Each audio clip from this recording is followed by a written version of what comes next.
Hello student, welcome to Biology by Neha Patel, Standard 11th, Chapter number 6, સપુષ્પી વનસ્પતિઓની અંતસ્થ રચના. આજનો lecture number 10. આજના લેક્ચરમાં આપણે વનસ્પતિના એક મહત્ત્વના અંગ પર્ણ એની અંતસ્થ રચના વિશેની માહિતી ભણવાની શરૂઆત કરીશું. સૌપ્રથમ આપણે દ્વિદળી વનસ્પતિનું પર્ણ અને જેનું બીજું નામ છે પૃષ્ઠવક્ષીય પર્ણ પણ એને કહે છે, એના વિશે એની આંતરિક રચના, એમાં જે પણ બધી જ પેશીઓની ગોઠવણી એના વિશેની માહિતી આપણે અહીં મેળવવાની છે. દ્વિદળી પર્ણને કેમ પૃષ્ઠવક્ષીય પર્ણ કહે છે એ પણ આગળ જતાં જ્યારે પણ આપણે ટૉપિક જોતા જઈએ છીએ ત્યારે એના વિશેની માહિતી મેળવીશું. આ પર્ણનો જ્યારે પણ આપણે અનુપ્રસ્થ છેદ લઈએ છીએ તો એના પર્ણફલકનો છેદ લઈએ છીએ. કેમ પર્ણફલક? કે જ્યારે પણ આપણે બાહ્યાકાર રચનામાં પર્ણ વિશેની માહિતી મેળવી છે તો અહીંયા પર્ણતલ, આ પર્ણદંડ અને સાથે સાથે આ વનસ્પતિનો પર્ણફલક કહીએ છીએ. તો આપણે જે છેદ લેવાનો છે એ આ પર્ણફલકનો લેવાનો છે અને જ્યારે પણ પર્ણનો છેદ લઈએ છીએ તો પર્ણનો છેદ આપણને પટ્ટી આકારનો મળે છે આ રીતે. બરાબર? ચલો, અહીંયા આ છેદમાં આપણને મુખ્ય 3 સ્તરો જોઈ શકાય છે. સૌપ્રથમ અધિસ્તર, બીજું મધ્યપર્ણપેશી અને ત્રીજું છે વાહક તંત્ર. એવા 3 ભાગો જોઈ શકાય છે. તો અહીં આપણે 3 મેઇન પોઈન્ટ પાડવાના છે. 1 નંબર અધિસ્તર અહીંયા આપીશું, બીજું મધ્યપર્ણપેશી અને ત્રીજું છે વાહક તંત્ર. તો ફર્સ્ટ અધિસ્તર લખીશું, બીજું મધ્યપર્ણપેશી લખીશું અને ત્રીજું વાહક તંત્ર. એપ્રોક્સિમેટલી અહીંયા થોડું દર્શાવતી રહું છું અને સાથે સાથે પાછળ પછી આપણે ફિગર જોઈશું. ચલો, 1 નંબર કરી અને અધિસ્તર અહીંયા આપણે હેડિંગ આપવાનું છે આ રીતે. એમાં જે લખવાનું છે એ અહીંયા આપણો છેદ જે આગળ મૂળ અને પ્રકાંડમાં હતો એ રીતે ગોળાકાર નથી, એટલે ઉપરની સપાટી પર જે છે અને જે નીચે આવશે એ બંને અધિસ્તર કહેવાશે.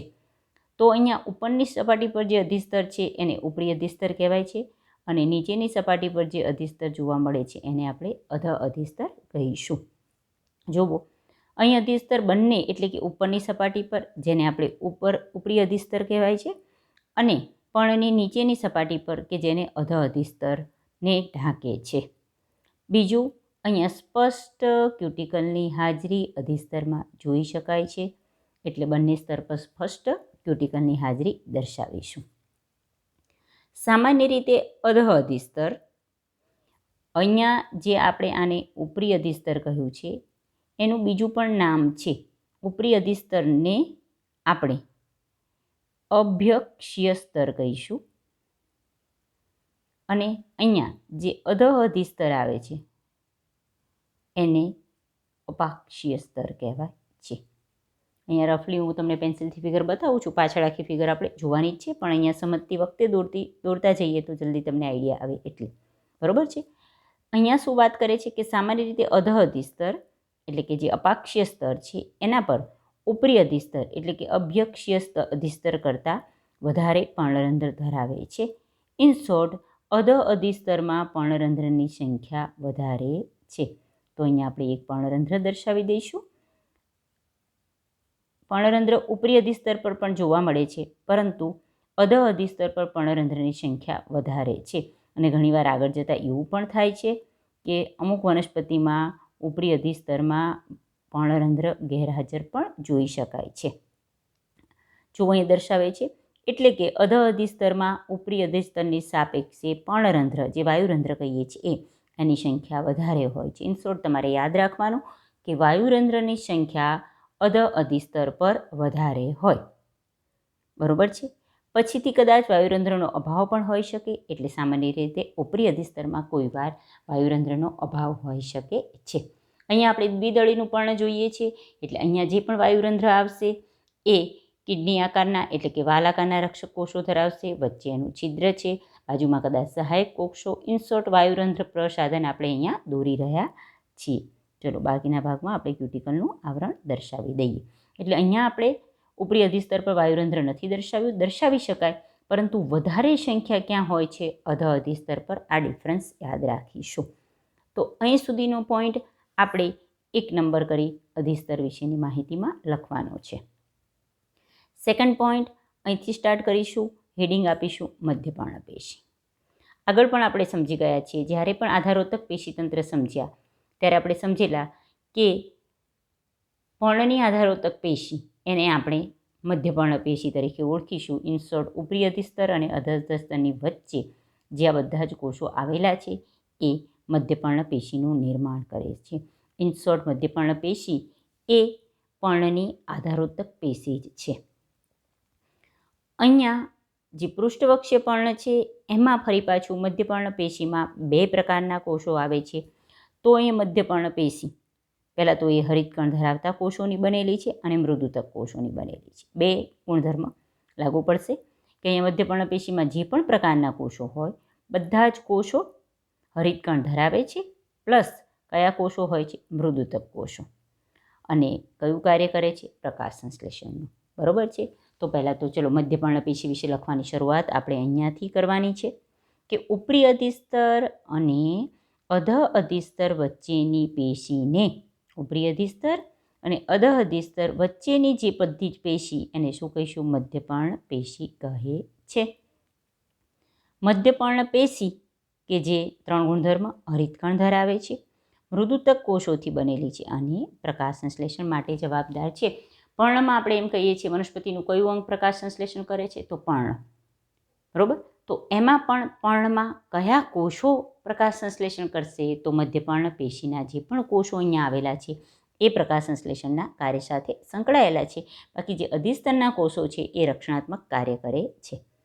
ચલો જુઓ કે અહીંયા મધ્યપર્ણ પેશી કેટલા પ્રકારના? 2 પ્રકારના કોષો ધરાવે છે. એ મધ્યપર્ણમાં જ એક મૃદુતકીય લંબોતક અને બી કરીને લખશું મૃદુતકીય શિથિલોતક. ચલો એ મૃદુતકીય લંબોતક વિશે લખવાની શરૂઆત કરીએ કે ઉપરી અધિસ્તર તરફ અહીંયા મૃદુતકીય લંબોતક શબ્દો પરથી છે. મૃદુતક કોષો જ હરિતકણ ધરાવે છે, પ્રકાશ સંશ્લેષણની ક્રિયા સાથે સંકળાયેલા છે. પણ એનો આકારના આધારે અહીં ઉપરી અધિસ્તરની નીચે 1 થી 3 સ્તરો અહીં આપણે 2 બતાવીએ છીએ. અનુલંબ કોષો, લંબ કોષો છે, એકબીજાને સમાંતર આ રીતે ગોઠવાયેલા કોષો એ શું બનાવે છે? આ રીતે એક સરખા થોડાક લાંબા કોષો આંતરકોષીય અવકાશ વગર 1 થી 3 સ્તરમાં ગોઠવાય છે. અને સાથે સાથે અહીંયા ડોટ બતાવીશું કારણ કે હરિતકણ ધરાવે છે. મૃદુતક કોષો જ છે પણ લંબાયેલા છે એટલે મૃદુતકીય લંબોતક કહે છે. ઉપરી અધિસ્તર તરફ મૃદુતક લંબોતક એ લંબાયેલા કોષોની બનેલી છે અને જે અનુલંબ રીતે થોડાક લાંબા છે અને લંબાઈને અનુલક્ષીને એકબીજાને સમાંતર ગોઠવાયેલા છે. એક કોષની બાજુમાં બીજો, બીજાની બાજુમાં બીજો, આ રીતે અનુલંબ રીતે એટલે કે એની લંબાઈને અનુલક્ષીને એકબીજાને સમાંતર ગોઠવાયેલા છે. અહીં સુધીનો પોઈન્ટ આપણે આ એ લખ્યું છે એટલે કોનું કયા હેડિંગમાં લખીશું? મૃદુતકીય લંબોતકમાં. ચલો બી હેડિંગ આપણું કયું છે? મૃદુતકીય શિથિલોતક. એના વિશે અહીંથી સ્ટાર્ટ કરીશું. અંડાકાર કે પછી ગોળ અને શિથિલ રીતે ગોઠવાયેલા મૃદુતકીય શિથિલોતક કોષો એ અહીં લંબોતક કોષોની નીચે સ્થાન પામેલા છે.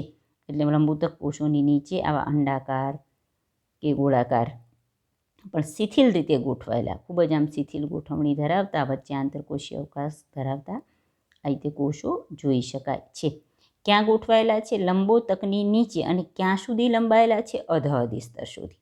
બરાબર. લંબોતક કોષોની નીચે એટલે આ જે ઉપરી અધિસ્તર પર જ્યાં લંબોતક પૂરા થાય પછી શિથિલોતક કોષો સ્ટાર્ટ થાય છે હરિતકણ ધરાવતા જ, પરંતુ એનો આકાર અંડાકાર કે પછી ગોળ છે અને ગોઠવણી કેવી ધરાવે છે? એકદમ આવી શિથિલ ગોઠવણી ધરાવે છે એટલે વચ્ચે ખૂબ જ આંતરકોષીય અવકાશ છે. હરિતકણ તો ધરાવે જ છે આ કોષો. બરાબર છે. અહીંયા પણ આ કોષો જોઈ શકાય છે. તો એ બધે આપણે આ રીતે કોષો દર્શાવી શકીશું. ચલો આ કોષોની વચ્ચે ઘણી મોટી જગ્યાઓ અને વાત અવકાશો આવેલા છે. અહીંયા ઘણી મોટી જગ્યા છે જેને આપણે વાત અવકાશો કહીશું. સાથે સાથે આ જે વાયુરંધ્ર છે એની ઉપર આ જે મોટું કોટર આવેલું હોય એને ઉપરંધ્રીય વાતકોટર કહેવાય. એટલે વાયુરંધ્રની ઉપર આવેલું વાતકોટર કે જે આ જે શિથિલોતકની વચ્ચેનો જે અવકાશ છે એની સાથે ક્યાંક ને ક્યાંક જોડાયેલું રહે. કારણ વાયુરંધ્ર દ્વારા જે વાયુની આપ લે થશે આ વાયુઓ એ અહીંયા શિથિલોતકમાં આવેલી જગ્યા દ્વારા આગળના જે કોષો છે ત્યાં સુધી પહોંચશે, કારણ કે અહીંયા પ્રકાશ સંશ્લેષણનું કાર્ય આ કોષો સંકળાયેલા છે. પ્રકાશ સંશ્લેષણ માટે વનસ્પતિને CO2ની જરૂર પડે છે. વાયુરંધ્ર દ્વારા CO2 અંદર પ્રવેશશે, એટલે અહીંયા ઉપરંધ્રીય કોટર ખાલી જગ્યા છે કે જે જગ્યાએથી વાયુની આપલે થઈ શકે. જો અહીંયા ટાઈટ ગોઠવણી હોય તો વાયુ પ્રવેશી શકશે નહીં. એટલે વાયુરંધ્રની ઉપર અહીંયા ખાલી જગ્યા દેખાય એને ઉપરંધ્રીય કોટર કહેવાય. ઉપરંધ્રીય વાત અવકાશ પણ કહેવાય, કે જ્યાં વાયુ પ્રવેશશે અને એ વાયુઓ આ જે વચ્ચે આવેલી જગ્યાઓ જે આંતરકોષીય અવકાશ છે એના દ્વારા આગળ વધી અને જે દરેક પ્રકારના મધ્યપર્ણપેશીના કોષો સુધી પહોંચશે. બરાબર. અને એ જ રીતે અહીંયા ઉત્પન્ન થયેલા કોષો ફરી પાછા અહીંયા પણ આવી શકે છે. ચલો, તો અહીં સુધીનું આપણે બી કરી અને મૃદુતકીય શીથોલોત્તકમાં લખીશું. તો ઇન્સોર્ટ આપણો મુખ્ય બીજો પોઈન્ટ મધ્યપર્ણપેશી પૂરું થાય. અધિસ્તરમાં ઉપરી અધિસ્તર, અધ અધિસ્તર, અહીંયા મધ્યપર્ણપેશીમાં લંબોતક અને શિથિલોત્તક. હવે આપણો ત્રીજો પોઈન્ટ કયો છે? વાહકતંત્ર. તો 3 પોઈન્ટ કરી અને વાહકતંત્ર લખીશું. અહીંયા 3 નંબર આપવાનો છે અને આપણે વાહકતંત્ર લખીશું. અહીંયા વાહકતંત્રમાં જે વાહિપુલો છે એ ક્યાં આવેલા છે? તો શિરામાં અને મધ્ય શિરામાં જોઈ શકાય છે. કેમ કે પર્ણ જ્યારે પણ જોવાય ત્યાં એની મધ્ય શિરા છે અને બીજી અહીંયા સાઈડમાં શિરાઓ આવેલી છે. આ શિરા અને મધ્ય શિરામાં જ્યારે પણ આમ છેદ લઈએ તો એક્ઝેક્ટ આ શિરામાં, એટલે કે આ મધ્ય શિરા છે અને બીજી અહીંયા શિરાઓ હોય, એમાં વાહિપુલ જોઈ શકાય છે. હવે અહીં વાહિપુલનું કદ અલગ અલગ છે. જુઓ કે વાહિપુલનું કદ એ શિરાઓના કદ પર આધારિત છે. એટલે ધારો કે આ મુખ્ય શિરામાંથી જો આપણે છેદ પસાર થાય છે તો એનો વાહિપુલ કદમાં મોટો હોય, અહીં નાની શિરાઓ છે એનો વાહિપુલ છે એ કદમાં નાના હોય. રીઝન પણ જોઈ લો કે અહીંયા દ્વિદળી પર્ણ છે અને દ્વિદળી પર્ણમાં હંમેશા શિરાવિન્યાસ જાલાકાર પ્રકારનો શિરાવિન્યાસ જોઈ શકાય છે. એટલે શિરાઓના કદ ઉપર વાહિપુલના કદનો આધાર રહેશે. દ્વિદળી પર્ણમાં કયો શિરાવિન્યાસ છે? જાલાકાર શિરાવિન્યાસ. એના કારણે શિરાની જાડાઈમાં વિવિધતા જોઈ શકાય. જે શિરા પહોળી છે, મુખ્ય શિરા છે, એમાં આવેલા વાહિપુલ કદમાં મોટા છે અને બીજા વાહિપુલ કદમાં નાના હોઈ શકે છે. ચલો, વાહિપુલ માટે બીજો ગુણધર્મ એ જાડી દીવારવાળા ફૂલકંચુક કોષોથી આવૃત હોય છે. અહીંયા જો વાહિપુલ એકાદું બતાવીએ તો આ વાહિપુલ છે ધારો કે, તો વાહિપુલની ફરતે જાડી દિવાલવાળા પણ કયા કોષો? મૃદુતકીય કોષોનું આ રીતે એક ફૂલકંચુક હાજર દર્શાવી શકાય છે. હંમેશા જલવાહક અને અનવાહકની ગોઠવણી જો જોવાની થાય તો અહીંયા મેં જો તમને ક્વેશ્ચન પૂછેલો છે કે વાહિપુલમાં આપણે જલવાહક પેશીનું સ્થાન શોધીએ. હંમેશા ધ્યાન રાખો, આ તમે લખી પણ લેશો કે પર્ણમાં જલવાહક પેશી એ ઉપરી અધિસ્તર તરફ આવેલી છે. એટલે ઉપરી અધિસ્તર તરફ અહીંયા જલવાહક પેશી ગોઠવાયેલી છે અને અધઃ અધિસ્તર તરફ અનવાહક પેશી આવેલી છે. બરાબર. સાથે તમે જ્યારે પણ ફિગર દોરશો કે આ જે પુલકંચુકના કોષો છે એ જો મુખ્ય શિરામાંથી પસાર થતો પુલકંચ કોષ હોય તો એ કોષો છેક અહીંયા ઉપરી અધિસ્તર અને અધઃ અધિસ્તર સુધી લંબાયેલા હોય છે. એટલે આ પુલકંચુકના કોષોનું એક્સટેન્શન કહી શકાય. એટલે પુલકંચુકના કોષો જે અહીંયા એક સ્તરમાં ગોઠવાયેલા છે એ અહીંયા ઉપરી અધિસ્તર અને અધઃ અધિસ્તર સુધી લંબાયેલા હોય જો મુખ્ય શિરામાંથી આ આપણે વાહિપુલ દોરતા હોઈએ છીએ તો. બરાબર છે. તો અહીંયા આ રીતે આપણે દ્વિદળી પર્ણની રચના લખી શકીએ. પાછળ ફિગર પણ જોડીએ છીએ. ઇન શોર્ટ 3 મુખ્ય પોઈન્ટ પાડવાના છે. અધિસ્તર, અહીંથી અધિસ્તર વિશે સ્ટાર્ટ કરવાનું છે, અહીં સુધી લખવાનું છે. પછી મધ્યપર્ણપેશી, અહીંથી મધ્યપર્ણપેશી વિશે સ્ટાર્ટ કરવાનું છે, અહીંયા લખી. પછી એના 2 પ્રકાર, મૃદુતકીય લંબોતક, મૃદુતકીય શિથોલોત્તક. પછી એ હેડિંગ આપવાનું છે મૃદુતકીય લંબોતક, અહીં સુધી લખવાનું છે. પછી બી મૃદુતકીય શિથિલોત્તક અને અહીં સુધી લખવાનું છે. 3 નંબર વાહક પેશીતંત્ર અને એમાં બધા વાહિપુલો માટેની માહિતી મેળવવાની છે. ચલો, જ્યારે પણ આપણે ટોપિક જોયો તો આપણે એક વસ્તુ કહી કે દ્વિદળી પર્ણને પૃષ્ઠવક્ષીય પર્ણ કહે છે. કેમ? તો એ આપણે સમજીએ. પહેલાં એની ફિગર જે તમને ટેક્સ્ટબુકમાં આપેલી છે એ સમજી લઈએ છીએ. અહીંયા તમને આ પૃષ્ઠવક્ષીય પર્ણની ફિગર આપેલી છે. આ ઉપરી અધિસ્તર છે, એના ફરતે ક્યુટિકલનું આવરણ છે. આ અધિસ્તર છે, એના ફરતે પણ ક્યુટિકલનું આવરણ છે. બરોબર છે. અહીંયા ઉપરી અધિસ્તર પર વાયુરંધ્ર નથી દર્શાવેલા, અધિસ્તર પર અહીંયા વાયુરંધ્ર દર્શાવેલું છે. બંને બાજુ જોઈ શકાય, પણ અહીંયા આપણે ખાસ ધ્યાન રાખીશું કે અધિસ્તર તરફ વાયુરંધ્રની સંખ્યા વધારે જોઈ શકાય છે. ચલો, આ આખી જે ગ્રીન કલરના જેટલા પણ કોષો દેખાય છે એ બધી મધ્યપર્ણપેશી છે. અહીં મધ્યપર્ણપેશી એ બે ભાગમાં વિભાજિત. એક તો મધ્યપર્ણપેશીના કોષો જો હરિતકણ ધરાવે છે, પ્રકાશસંશ્લેષણની ક્રિયા સાથે સંકળાયેલા છે, અને મૃદુતક કોષો છે. આ બધા જ કોષો અહીંયા જે બે દેખાય છે. અહીંયા મધ્યપર્ણપેશી એને લંબોતક અને શિથિલોતક, એટલે મૃદુતકીય લંબોતક અને મૃદુતકીય શિથિલોતકમાં વિભાજિત થાય. બંને મધ્યપર્ણપેશી જ કહેવાય. મૃદુતકીય લંબોતક જો આપણે જોયું, ઉપરી અધિસ્તરની નીચે લંબાયેલા અનુલંબ રીતે સમાંતર કોષોની બનેલી છે.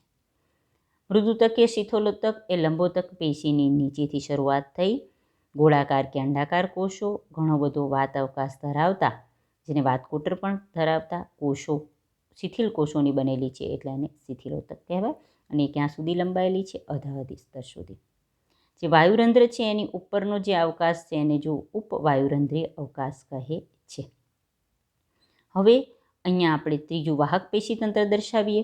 તો જો વાહક પેશીતંત્ર એમાં ધારો કે વાહીપુલ છે, તો એની ફરતે મૃદુતકીય પુલકંચુક આવેલું છે.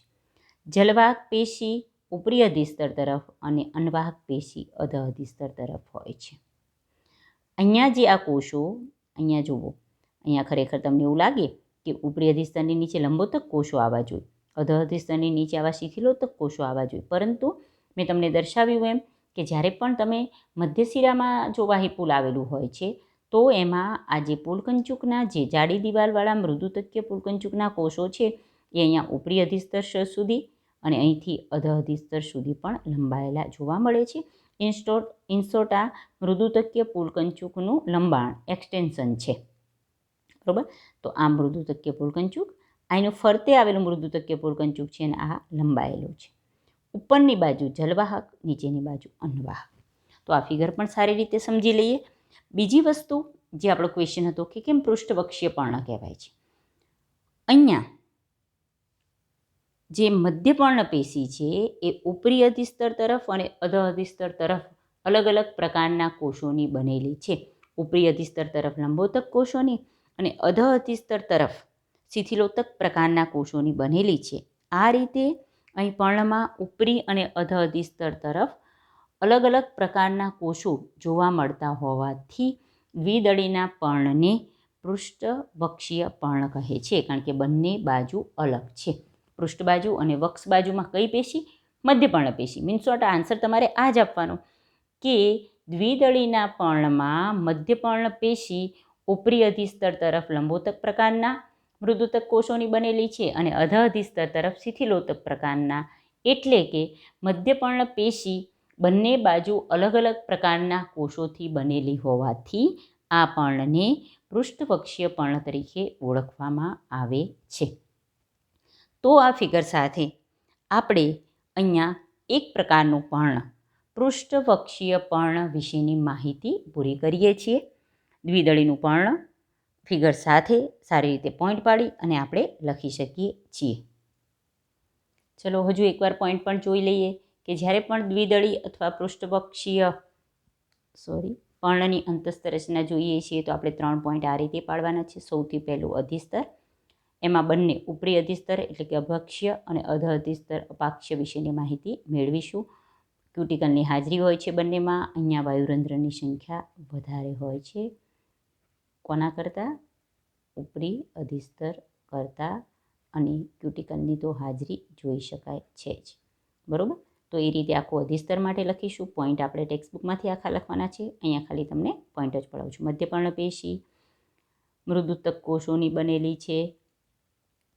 કોષો હરિતકણ ધરાવે છે અને પ્રકાશસંશ્લેષણની ક્રિયા સાથે સંકળાયેલા છે. અને એ બે પ્રકારની છે, મૃદુતકીય લંબોતક અને મૃદુતકીય શિથિલોતક. ત્રીજું વાહકતંત્ર, કે જેમાં દ્વિદળી પર્ણમાં જાલાકાર શિરા વિન્યાસ છે. વાહીપુલો અલગ અલગ કદના છે. વાહીપુલોનું કદ શિરાઓના કદ પર આધાર રાખશે. અને ખાસ ધ્યાન રાખીશું કે જલવાહક પેશી હંમેશા ઉપરી અધિસ્તર તરફ આવશે અને અન્નવાહક પેશી એ અધ અધિસ્તર તરફ આવે છે.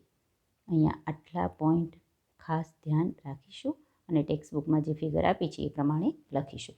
તો આની સાથે આપણે એક પર્ણ દ્વિદળી પર્ણ એની અંતસ્તરચના બહુ સારી રીતે પૂર્ણ કરીએ છીએ. સાથે સાથે આજનો લેક્ચર પણ અહીં પૂર્ણ કરીએ છીએ. જય હિન્દ.